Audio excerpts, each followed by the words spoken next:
Have you ever wondered where your family came from? Maybe you've looked at an old photograph and thought, I wish I knew who this person was. Or maybe you've typed your last name into Google hoping to discover a family tree already waiting for you.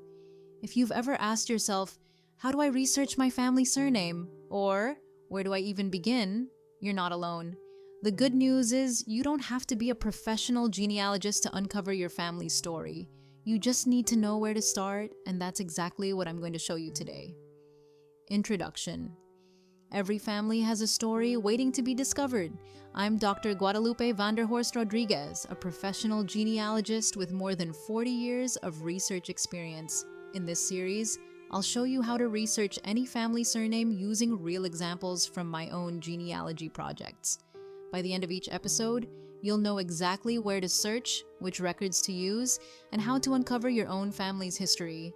Think of this series as a genealogy class I wish everyone had before they started researching their family tree. So, grab a notebook, maybe a cup of coffee, and let's begin. Step 1. Start with yourself.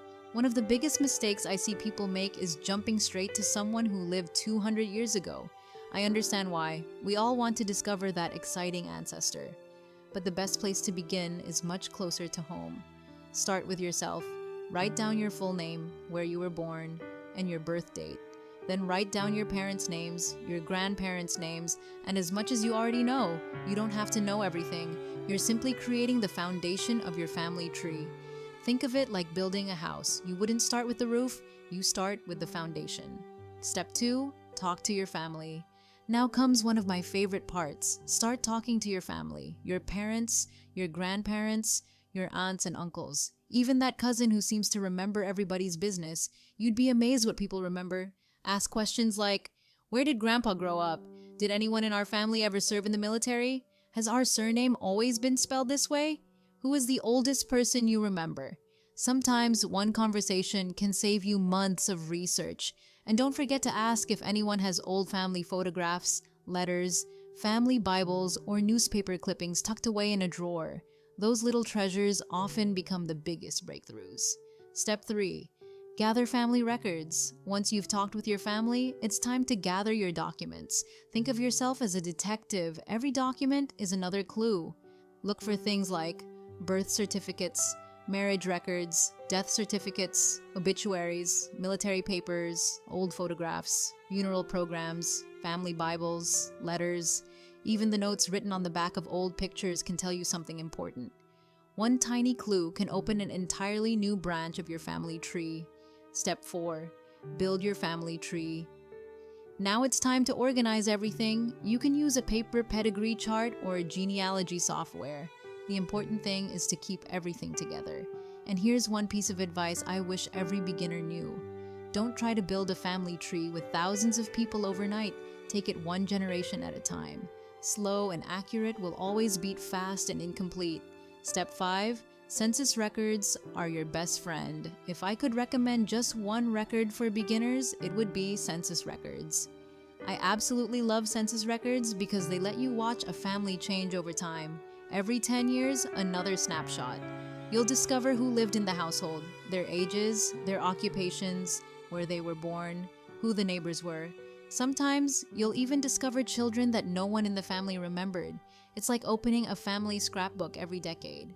Step 6. Search vital records. Next, you'll want to look for what genealogists call vital records. These include birth, marriage, and death records. These documents are incredibly valuable because they often identify parents, spouses, occupations, addresses, and sometimes even the cause of death.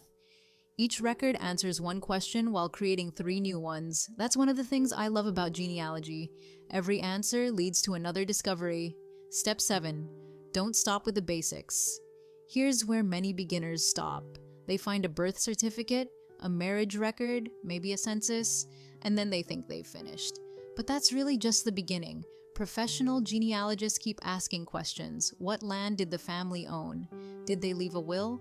Which church did they attend? Were they mentioned in the newspaper? Did they serve in the military?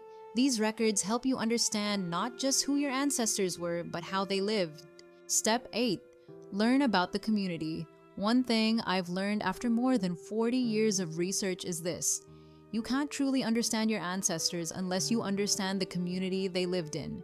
Learn about the town, the county, the churches, the schools, the local history, the industries. Ask yourself, why did people move there? Why did they leave? What historical events affected their lives? Sometimes the history of a community explains your family's story better than a birth certificate ever could. Step 9. Expect your surname to change. Here's something that surprises a lot of people. Your surname may not have always been spelled the same way. Before computers, names were often written exactly the way they sounded.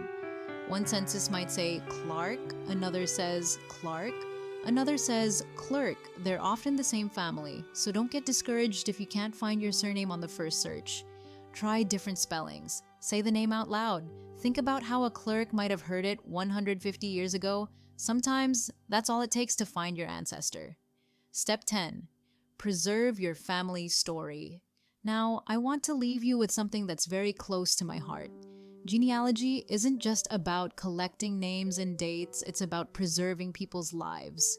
Write down the stories, label your photographs, record interviews with your relatives, scan your old documents, organize your research, because someday, your children, your grandchildren, or maybe someone you haven't even met yet, will thank you for preserving your family's history. Final reflect on. Researching a family surname is a journey. Sometimes you'll find answers quickly. Other times, you'll spend weeks chasing one tiny clue. But every record you discover, every photograph you identify, every story you preserve, brings you one step closer to understanding where you came from. And that's what genealogy is really about. It's about connecting generations. It's about honoring those who came before us. And it's about making sure their stories are never forgotten. In our next episode, we're going to put everything you've learned into practice. I'll walk you through a real surname case study and show you exactly how I research a family step by step, using the same methods I've used throughout my career. If you enjoyed today's lesson, I'd love to have you join me on this journey. Please subscribe to the Book Serenity YouTube channel, give this video a thumbs up, and click the notification bell so you don't miss the next episode. And before you go, I'd love to hear from you.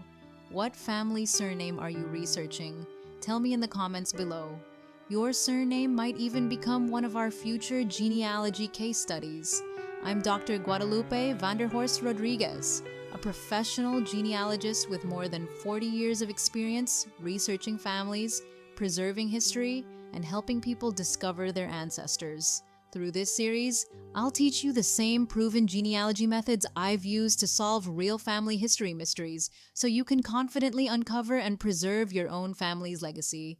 Until next time, remember, every family has a story waiting to be discovered.